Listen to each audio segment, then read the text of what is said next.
கர்த்தருடைய பரிசுத்த நாமத்துக்கு ஸ்தோத்திரம். நீதிமொழிகளின் புஸ்தகம் 10வது அதிகாரம் 22வது வசனம். கர்த்தரின் ஆசீர்வாதமே ஐசுவரியத்தை தரும், அதனோடு அவர் வேதனையை கூட்டார். பிரியமானவர்களே, இந்த வேத சத்தியத்திலிருந்து கர்த்தர் நமக்கு சொல்லிக் கொடுக்கின்ற காரியம்,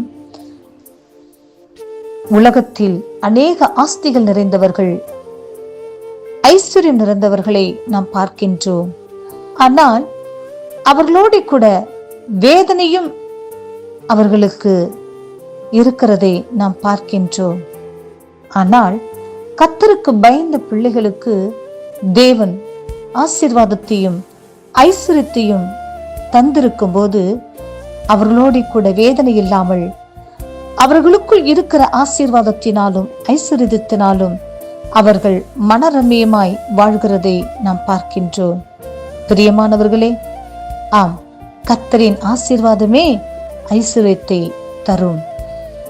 அதனோடு அவர்களோடு வேதனை இல்லாமல் அவர்கள் வாழ்வார்கள். ஆம் பிரியமானவர்களே, ஆண்டவராக இயேசு கிறிஸ்துவை பிசாசானவன் உயர்ந்த மலையின் மேல் கொண்டு போய் உலகத்தின் சகல ராஜ்யங்களையும் அவைகளின் மகிமையும் அவருக்கு காண்பித்து, நீ சாஷ்டாங்கமாய் விழுந்து என்னை பணிந்து கொண்டால் இவைகளையெல்லாம் உமக்கு தருவேன் என்று சொன்னான். அப்பொழுது இயேசு, அப்பாலே போ சாத்தானே, உன் தேவனாகிய கர்த்தரை பணிந்து கொண்டு அவர் ஒருவருக்கே ஆராதனை செய்வாயாக என்று எழுதியிருக்கிறதே என்றார். ஆம் பிரியமானவர்களே, ஆண்டவராக இயேசு கிறிஸ்து இந்த உலகத்தின் அதிபதியாகிய பிசாசின் காலில் விழுந்து வருகிற இந்த ஆஸ்திகளும் உலக ராஜ்யத்தின் மேன்மைகளும் இதனுடைய மகிமையும் எனக்கு வேண்டாம் என்று சொல்லி கர்த்தர் உதறி தள்ளிவிட்டு, நாம் தேவாதி தேவனுடைய பாதத்தில் விழுந்து கர்த்தரை அவர் ஒருவரையே ஆராதனை செய்ய வேண்டும் என்று பிசாசுக்கு எடுத்துரைத்து பிசாசை ஜெயிக்கின்றார். ஆம், பிசாசானவன் அவரை விட்டு அப்பொழுது விலகி போகிறான். உடனே தேவ தூதர்கள் அவருக்கு பணிவிடை செய்தார்கள்.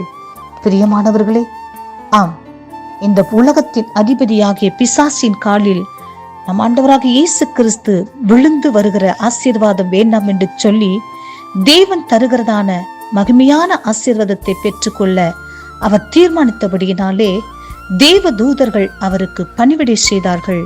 பிரியமானவர்களே, கர்த்தரின் ஆசீர்வாதத்தை பெற நினைக்கின்ற பிள்ளைகளுக்கும் தேவ தூதர்கள் பணிவிடை செய்வார்கள். அது மாத்திரமல்ல, கர்த்தருடைய ஆசீர்வாதமே ஐஸ்வர்யத்தையும் நிம்மதியையும் சமாதானத்தையும் தரும், அதனோடு அவர் வேதனையை கூட்ட மாட்டார் என்று சொல்லி அறியுங்கள். பரலோக ராஜ்யத்திற்கு பங்காளிகளாக மாறுங்கள். கர்த்தர் இந்த வார்த்தையை ஆசீர்வதிப்பாராக. ஆமென்.